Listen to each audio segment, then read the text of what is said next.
call yourself a man? You know you're a lying, low-life, motherfucking gambling degenerate prick. You know that's what you are?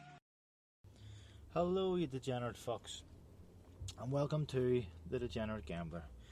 It is Thursday, the 1st of October, and we're here for our normal episode where we'll look ahead to this weekend's fixtures. Also, maybe a slight look back on what's happened this week. So, also on today, I'm going to talk about bet syndicates. How you can use them as a fun way to gamble and a way where you don't go too hard and spend the money that you haven't got. And it's a way for, at the end of the season, you'll always have some sort of money in a pot that can be split between you and your friends. It's a fun way to gamble. It always gives you, at least a bet on a Saturday, so that even if, you don't want to bet yourself, you can always have your syndicate bet. So, as I say, I'll talk about that later. Actually, before we get into this week, I just want to get into what's been happening before we get into Saturday. This week has been pretty bad for results, hasn't it? I mean, on Monday, I don't know if any of you saw it, I did a bet, and I had Liverpool, both teams to score, Liverpool to win. I had both teams to score in a German game, and I had Villa to win and both teams to score in that game. It was 4-1. That there it was 4-1. The bet itself was paying about 20-1. I had fiver on it. More than 21 to 1, I think. And a VAR disallowed goal done me out of it because Villa were 3-0 up and Fulham scored a goal, and they disallowed it for Mitrovic pushing a guy off the ball. It was nothing to do with it. The guy wasn't even getting to the ball. It was a foul, I can't really complain that much, but I mean, it was definitely a dodgy decision. But then, so that was Monday. Tuesday, what happened on Tuesday? Was Tuesday's a bit mad too? Oh, Tuesday's was that the Spurs? What happened in that? No, it was the penalties. What other mad results was there? Was it what? Last night with Newcastle. Jesus Christ. Newcastle 1-1 draw with Newport. Honestly, the midweek bets are not great. Looking ahead, I'll get there too, but next week's not that bad. So, let me talk about my bet for the weekend, because I have picked out. What have I picked out? I think I've only picked out 8 or 9 this week. But the reason for that is there's a few matches that I have more than one fancy on it, that I would look at 2 or 3 different selections for the one match. So I'll just get straight into it. So the first one is Everton are home to Brighton, and for over 2.5 I really fancy. It's 10-11, which is 1.91. For me, both teams scoring goals. Everton in great form, they're at home. I would expect Everton to win the game, but I would expect it maybe to be 3-1, 2-1, 3-1, something like that. I do think Brighton would score. And I say over 2.5 is a decent bet in that game, especially at 10-11. Now that might have came in, but that's what it was when I did it. Them to win, they're 7-10, which is like 1.71, which is not great, but if you wanted to back that, I would probably say it's decent. But for me, the best price is Everton over 2.5. Next, I have Ipswich away to MK Dons, and they're evens, which is 2.0. Again, Ipswich made a really good start. The only thing that would put you off that is obviously that they are away from home. But as I say, they have made a pretty good start. I think they have won all 3 games, yes, and the MK Dons have only got 1 point. So that's my thinking there. Plus, Ipswich have won the last 2 away against MK Dons. Next one is over 2.5 goals in Peterborough versus Swindon. Another one from League One. Both teams are, Peterborough historically score goals. They haven't started the season great. They've got 3 games and they've only got 3 points. Scored 2 goals, conceded 4. Swindon, on the other hand, have played 3 and they've won 2. They've scored 7, conceded 5. Peterborough's at home, so you would expect Peterborough to score.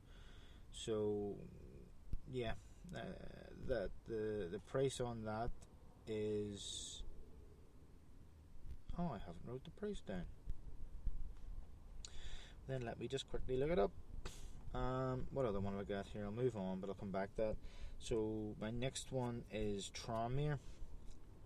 Tranmere at home to Scunthorpe. Bit of a big price. Tranmere haven't started well. Scunthorpe not great either. But the price on that is 23 to 20, which is 2.15. I do think that is, although it's a big price, but and I know I have a wee thing for Tranmere because I've backed them to get promoted, but that to me is a good bet. Sorry, just looking at the Peterborough match, it is 4 to 5. So 4 to 5, which is 1.8, if I'm not mistaken. See, now I'm getting good at these decimal prices. I knew it was 1.8 there. So that 4.5, I think that's, or 4 to 5, or 1.8, I think that is a very good price for Peterborough Swindon over 2s. And as I say, the Scunthorpe and Tranmere, as I say, both sides, not like Scunthorpe. What have they got? 4 points from 3. Tranmere haven't scored a goal yet. Right? They've only got 2 points, but again, they're at home. You always got to favour a home team. They beat Scunthorpe 1-0 the last time at home. They had a win during the week there.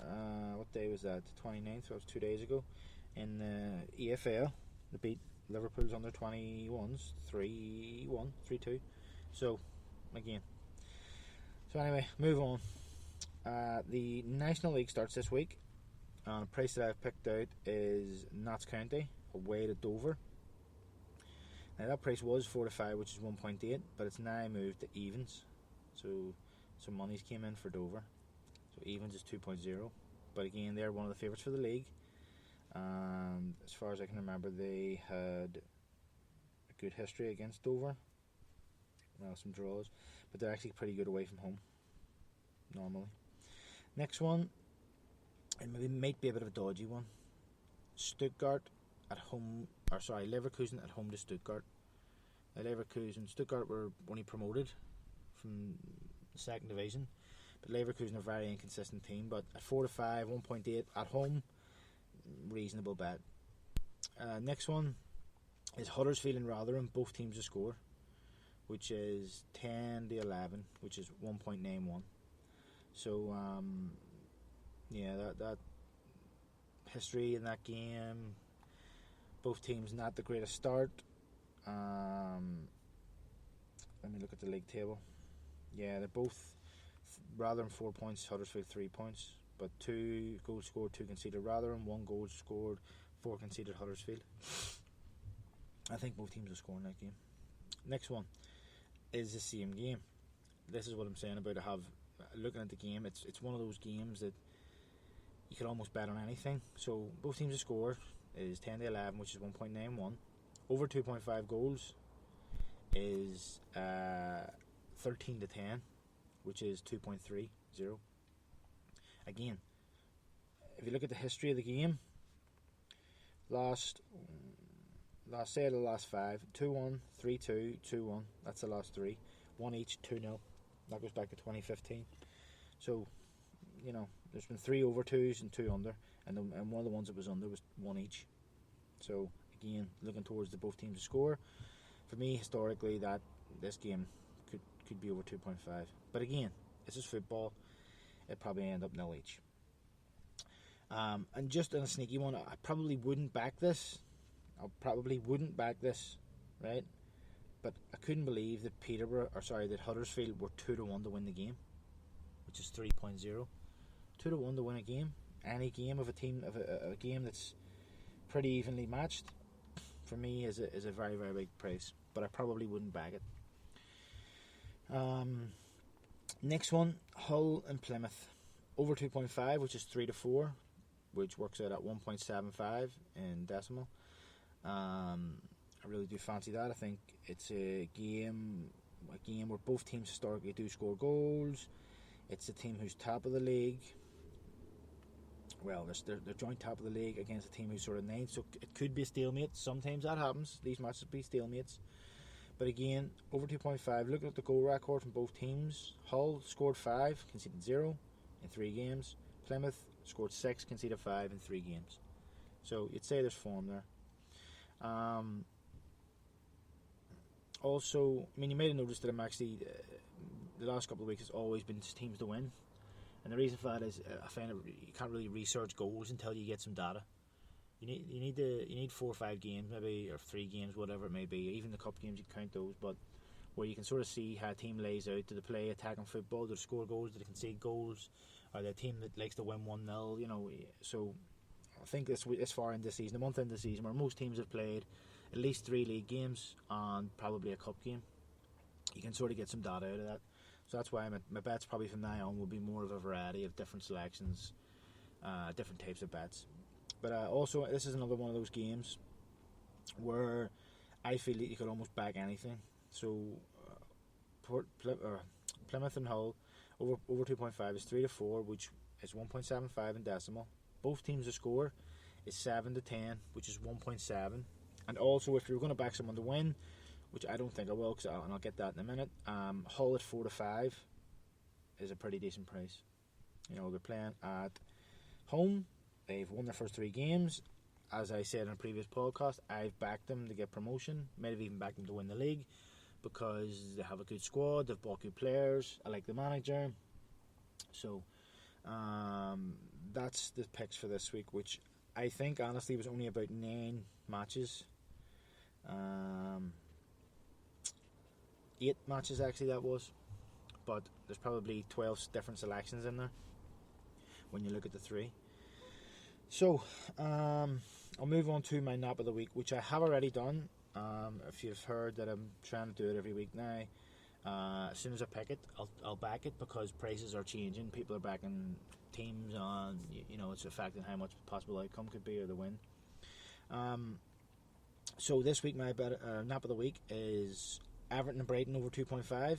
Obviously it was the first thing I read out.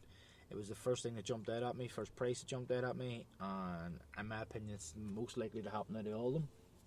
So as I say, that is 10-11 or 1.91. Both, as I say, both teams to score would be another good bet on that, but in my opinion over 2.5 is where the good money is at 10-11. So my other one is the match I just discussed, which is Hull Plymouth, and I have backed that. My nap of the week is that it'll be over 2.5 goals. And as I say, just recently there, both score goals. Hull haven't conceded a goal yet at 3 games. And if anybody's seen that I'd said about the other Sunday about the Rangers and Hibs game, you know, a team's got to concede a goal sometime, and if there's a team that's going to score against Hull at home is probably Plymouth, because they've scored 6 goals. I mean, I think Doncaster's the only other team who scored more goals this season. AFC Wimbledon have scored 7 as well, and Swindon. So there's 3 or 4 teams that have been scoring goals, but as I say, Plymouth 6 goals and 5 conceded. To me, that stands out as possibly an obvious choice there. And in the history of games against each other, 3 of the last 4 have been over 2.5. The last 2 that were at Hull finished 2-1 and 3-2. So again, a bit of a history there. So to say, that's my nap. I'm going to post it. I'll post it on social media basically after the episode's up, just to give you a quick look at it and see if anybody wants to back it. That's up to yourselves. As I say, I'm not a tipster, but this is just what I really fancy at the weekend. I mean, that's another thing. A few people have contacted me on social media asking for certain games. Would you have a tip in this game? Would you have a tip in that game? Look, if I give you something like that, it's not so much a tip. It's just my basic feeling on the game of what I looked at. If I looked at the game at all, a guy asked me about the Parma game the other night. I told him I looked at the game. I was going to back over 2.5. Both teams to score, but I left it alone. But that was my feeling on the game. Now the game ended up being 3-2 or whatever it was. But as I say, it's not about being a tipster and tipping and do all this nonsense. For me, it's just, even the nap of the week.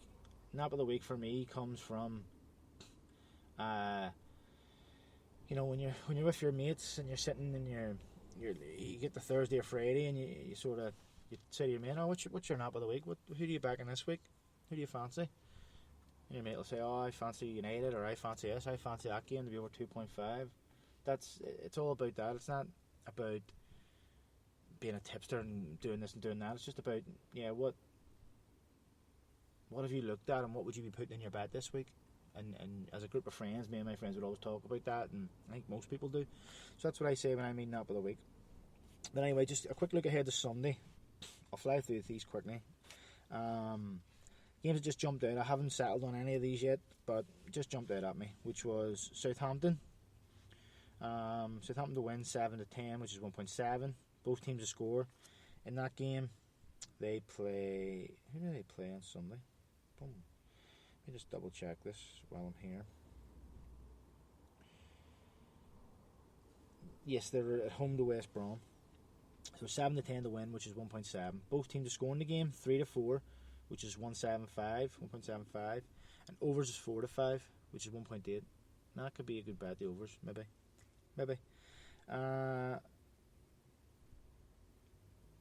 That's Bradford is the next one. They are at home to Preston, 7-10 or 1.7. Sorry, that's Brentford, not Bradford. That's in the Championship. Brentford. Yeah, they're 7-10 or 1.7. Juventus, although they let me down last week, are 4-5. I'll probably back them. They play Napoli or Lazio. They play. Yes, they're at home to Napoli. Leicester they're 4-6, which is 1.67 for over 2.5 and to win. That's against West Ham. Both teams scoring that game is 8-13, which is 1.62. Lyon, again, another team has let me down a couple of times, and they haven't had a great start to the league. But they play Marseille at home, and both teams scoring that game is 10-11, which is 1.91. Over 2.5 in that game is evens, so that's 2.0. Stoke at home to Birmingham, again, another team that have not made a good start, a team that I have backed and lost money on, but both teams not, 5 points and 4 points. Stoke's at home, pretty decent home record, 11-10 or 2.10. Also on that there, Birmingham have a pretty poor away record. They've lost 5, they've lost 4, draw 1, so not great. So that's Sunday. Just moving on. Actually, we're going to talk about the bet syndicates, but before I do that, can I just say, anybody who likes the show, would you please leave a review, nice review please, on Apple, on iTunes, or any of the other ones that do it, but I think Apple's the main one. That would be much appreciated. So again, I'm going to talk about bet syndicates. If anybody wants to talk about this or ask me questions about this, do so on Twitter or Instagram. Obviously the links will be in the description. But this bet syndicates are a thing that, as I say, I've run one for a number of years, and there's a load of different ways to do it depending on the kind of money you want to spend, you want to put in, and how you want to structure it. So I'm just going to give you a quick run through of how our one works, and it's not for big money whatsoever. It's actually a small amount. So it's £5 a week we pay, and it's 8 people, right? So that equals £40. We do a £20 double or treble, and we save £20 every week. Now, the only time we don't do that is Christmas, whenever there's a lot of matches, and there's matches basically every couple of days. We just don't save those weeks. So those weeks we actually do two £20 bets, so there's no savings. But that's what we do, and I know people may be looking at that going, well, why not just bet the whole 40? You can do that if you want, definitely. It's definitely an option. But what I have noticed, and I have been the secretary of mine for a couple of years, if you look at the gaps when you're not winning, you may go 8, 9, 10, maybe even longer, 12 weeks without hitting the bet. But if you, let's say 10 weeks, 20, that's £200 you've put in your pot for savings. Then when you do hit a bet, you've added another 100, 150, 200, whatever you might win. And it kind of works out, you know, paying the 20 in helps you. It helps you just to always feel like there's money going in the pot, even though you may not be lifting bets. But as I say, you can't do it that way. You could do 8 people, 5 or each, £40. Do a £40 double or treble. It's basically up to you. It just depends how you want to do it. But I would suggest doing it the way where you're always saving a bit of money, because they say it allows you to at least feel like there's money getting in the pot. Other ways you can do it, as I say, is you have four people doing £5. That's £20. You could do a £10 bet and £10 save, but you could do it maybe instead of doing treble, you could do a quad. You do 4 teams. You know, and if it's 4 years, pick 1 team each, or pick the way we do it with ours is you get a go, you pick your bet, you get it right, you stay on. You don't, moves on. But I mean, you can do it other ways. If it's 4 people and you're doing a quad, you may as well pick 1 team each. But then you might have that one person that always lets you down. So again, I would always say to rotate it. Everybody have a go each. Say you could do it with 6 people, 5, that's £30. You do a £15 bet, say a 15, or you do a £30 bet. But the one thing I do have to say is what we do is we have a fine system of you fine £10, so twice your weekly input. If you look at it that way, if you pick a treble or a double and none of your selections are correct, so if you pick 3 teams to win and they all get beat or they all draw, you get fined £10. And what that does is it stops people from going mental with money that they feel like it's not theirs. So like, you know, you might sometimes people, when they're doing a bet and they see the money's not theirs, they'll just bet whatever can be ours. You know, they'll do a big 4-1 or 5-1 or something, because they don't care, because it doesn't feel like their money. And hold on 1 second. Sorry about that there. Yeah, so people, when they bet with money that doesn't seem like theirs, then they tend to go a bit mad and pick selections that they wouldn't normally pick. So what the fine system does is it keeps them in check and makes them pick stuff that they really fancy, or stuff that that they're not just going to waste the money. So yeah, as I say, I'd like to hear people's feedback from that. But what I can say is, in the last 3, 4, 5 years, we've lifted 300 or more sometimes. Some years better than others, but you know, we would tend to lift in the high 200s or early 300s. And it gives you a bit of excitement, you know. And say it gives you a bet that even if you only bet a couple of pound, you're a small better, you have that £20 treble on every week. May not be you picked it, but you can follow it and you can root for it. And then what happens sometimes is, if maybe you've got 2 games where the teams are getting beat 3-4-0 and they're never going to win, that third game, you're now hoping that third team gets beat, so that your mate who picked the bet can get a fine. So you're all, you know, you maybe start a wee WhatsApp chat or some sort of group chat where, as I say, you can have a bit of banter, a bit of a laugh between friends. But definitely a good thing to do. For me, it's responsible. It's not out there gambling. It's responsible gambling, in my opinion, because it's not a large amount of money that you're saving in your betting, and you are saving every week as well. So I'd like to hear from you on that. Whether you think it's a good idea, would you start one? If you have any questions about how to run one, please get in touch with me. As I say, just before I go, I had a quick look in the midweek. Now, there's not much on because obviously there's an international break coming up, but on, I think it's Tuesday and Wednesday, there is a full fixture list of the National League, which I say it starts on Saturday. So there's a full fixture list on Tuesday, Wednesday, and there's also Scottish League Cup. So there is something there to get a decent bet out of. I'd probably do a bet that runs over the 2 nights, but we'll see how that goes. But anyway, that's my lad for the day, so it just leaves me to say good luck and happy punting.